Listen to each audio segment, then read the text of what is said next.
السلام عليكم، معكم أحمد الهدل. في الفيديو ده هتتعلم ازاي تركب إضافة بيكسلز اللي هتوفر لك أكتر من 30,000 صورة مجانية وبجودة عالية مع طريقة الاستخدام في الفوتوشوب. هنفتح الويب سايت بتاع إضافة بيكسلز، هتلاقوه موجود عندكم في الديسكريبشن، وبعد كده هندوس داونلود بلجن فور فري. طبعا أنا بستخدم نظام ويندوز فهدوس داونلود فور ويندوز. بعد ما تحمل الإضافة هنيجي هنا ونعمل اكستراكت هير عشان نفك الضغط من عليها. بعد ما فكينا الضغط هنخش على الفولدر هنا، وبعد كده ندوس بيكسلز فوتوشوب سيت اب، دبل كليك، وبكده هتبقى الإضافة اتركبت عندنا.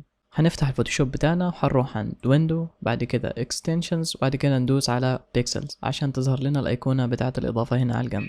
هيطلب منك ان انت تحط ايميلك والباسورد وتعمل لوج ان. طبعا لو انت ما عندكش حساب على بيكسلز هتعمل don't have an account، وهيفتح لك موقع بيكسلز وهتسجل حساب. بعد ما تسجل حسابك هتدخل الايميل والباسورد. بعد ما كتبنا الايميل والباسورد الإضافة هتبقى معانا بالشكل ده. هيبقى عندنا تاب اسمه ريسنت، وده بيبقى موجود فيه الصور الجديدة، والتاب التاني اللي اسمه popular وده بيبقى فيه الصور الأكثر شعبية، والتاب التالت اللي اسمه لايك اللي بيبقى فيه الصور اللي أنا عامل لها لايك. يعني مثلا خلينا نقول إن في صورة هنا عجبتني وبروح أعمل لها لايك، بلاقيها موجودة عندي في التاب بتاع لايك. وكمان عندنا المربع بتاع السيرش، يعني خلينا نقول مثلا إن أنا عايز صور سحاب، هكتب clouds هيظهر لي صور سحاب.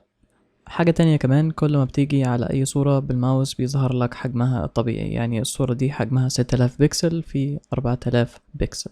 طيب خلينا نتكلم عن موضوع الانسيرت وازاي ادخل الصورة اللي عجباني في المساحة اللي انا شغال عليها.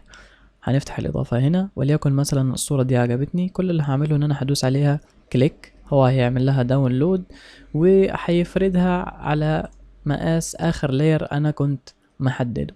عشان اوضح لكم الفكرة اكتر ازاي هو بيدمج الصورة مع اخر لاير احنا محددين عليه، هنجيب مثلا اداة الريكتانجل، هنعمل مربع بسيط، وبعد كده هنختار الاضافة تاني، وهخليني معلم على المربع، يعني اخر لاير انا معلم عليه هو المربع اللي انا عملته، وهدوس كليك.